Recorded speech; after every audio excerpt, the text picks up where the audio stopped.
All right, another video book review. Just got on this. All right, this is for Will of the Many by James Islington. I am not in my work get-up because today's not a work day and I finished it last night. So, yeah, back to normal clothes for a little bit. Anyways, there we go, a little bit more centered. So, it was a really good book. And I guess I'll find out a bit more as I go through this review, more how I felt, because that's what a lot of these are. I'm figuring it out as I speak a lot of times. Anyways, I know of this book, and I knew of it before only as like a booktube darling and as a copy of Red Rising, but fantasy.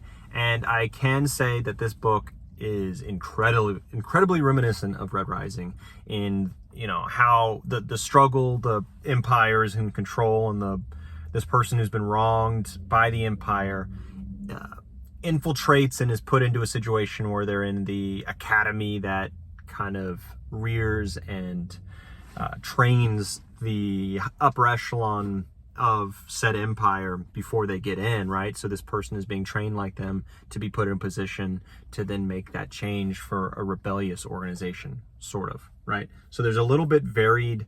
This book has a more varied approach on how he's supposed to be used in that way. Like, yes, he goes to the academy for that reason, but he's got two juggling reasons for it. There's a lot of reasons, right?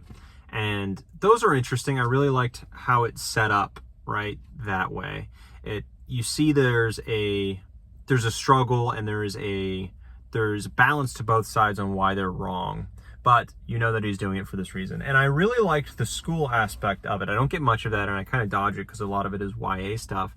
And this is a little bit leaning kind of that way, kind of like Red Rising, where it's a little bit leaning that way, but it's not.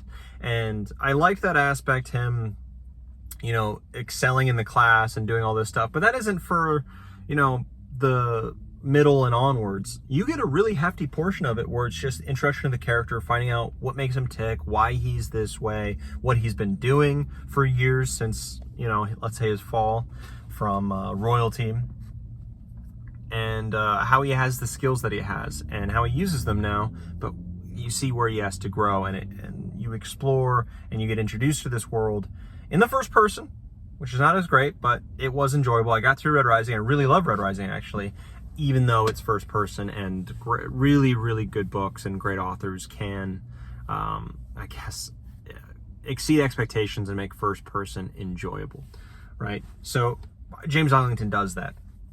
Anyway, so the world is kind of reminiscent, and the empire is kind of reminiscent of Red Rising setting. But I thought Red Rising setting, it felt more, you felt definitely more against the Golds. You understood the structure of the government a lot better. And he tries to, it's a Roman kind of setting, but he tries to make you understand it as a pyramid. And then these are the names of the different levels. It's like Sextus, Quintus, whatever, right?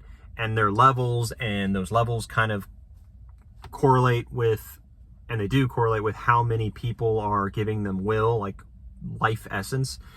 Depending on your position in the government, kind of gives you the proles, the octavi, but like the regular people give a percentage of themselves, right, all of them, to whoever they're giving it to, and that person gets a lot of people, right? So if you're like a Sextus or whatever, the lowest level, you get like 10 of them or whatever, all the way up to hundreds or thousands or whatever, who knows. But it's not as clear, because in Red Rising, you have not only colors, which are more memorable than Sextus, Quintus, yada, yada, yada.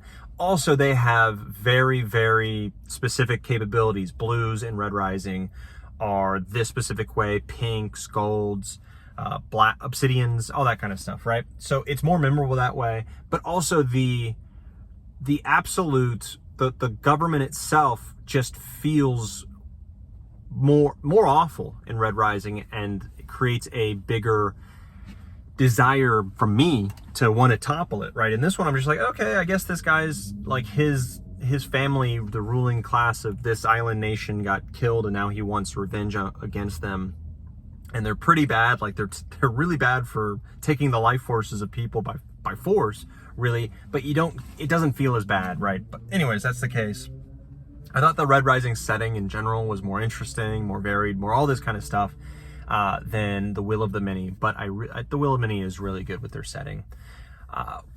But it didn't really feel like a fantasy a lot of times. Like most of the time I had to like shock myself back into think, okay, this is a fantasy. When they're talking about elevators, will elevators, it's like there's nothing technological about this other than like the magic system. Like the magic system and allowed for this world to feel sci-fi a lot of ways. And I had to remind myself, this is not a sci-fi. This is not a sci-fi. But it certainly felt like it so often.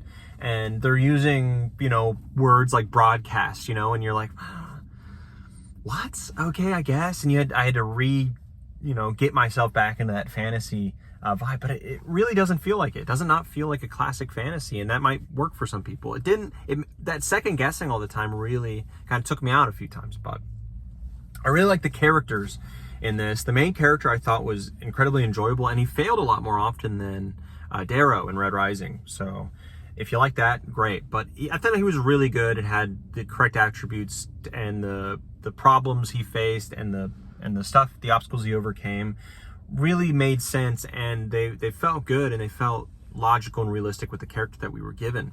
So it didn't feel like this character is winning every single time. No, he's not the best in a lot of ways.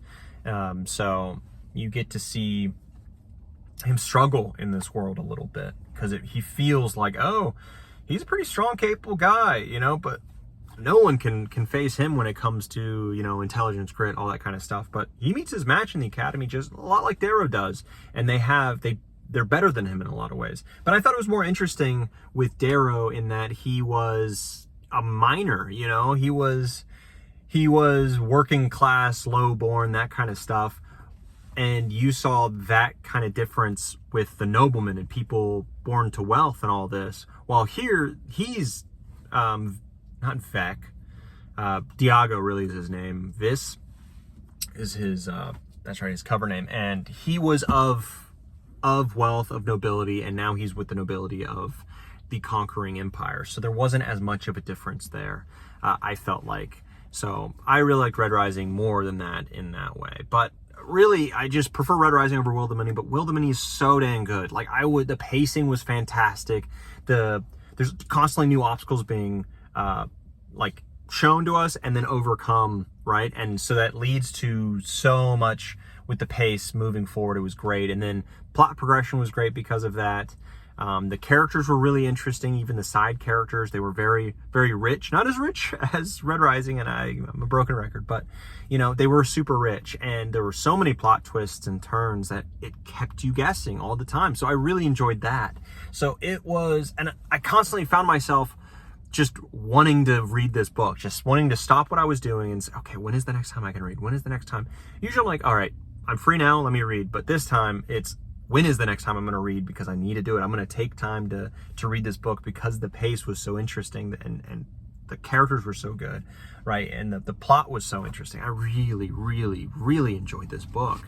And I'm saying all these negatives kind of where it's like not as good as Red Rising, not as good, but I love Red Rising. I absolutely love it. It's one of my favorite series of all time. And if you're not as good as it, whatever, it's hard to beat the best at what it does. And this is just the first book. A lot of my Red Rising love comes from the next books in the series, right? Who knows? The second book's not even out yet, so it could build up to it. But Will of the Many is still great, honestly. I rated it 5 stars on Goodreads. It's great. I loved it, really, and I would read it again. It's so good.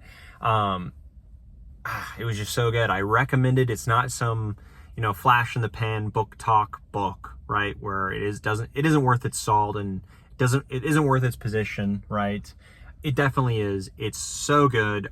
Touching great for sure. Touching great. And it might be great, but I think it hinges on the rest of the series, which is not out. But the new book comes out in November, so in a few months.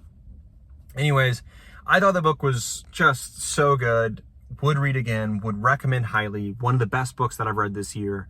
Top 5 for sure. When I make my list, it's most likely going to be on it, and I can't expect it not to be on that, right? So anyways, Will of the Many, Great book. I'd give it, oh, that's a rough rating. I would give it a 9 out of 10. I would give it a 9 out of 10. Really, really good. Really great almost. 9 out of 10 would be fun. And it feels good. So that's that. On to the next book.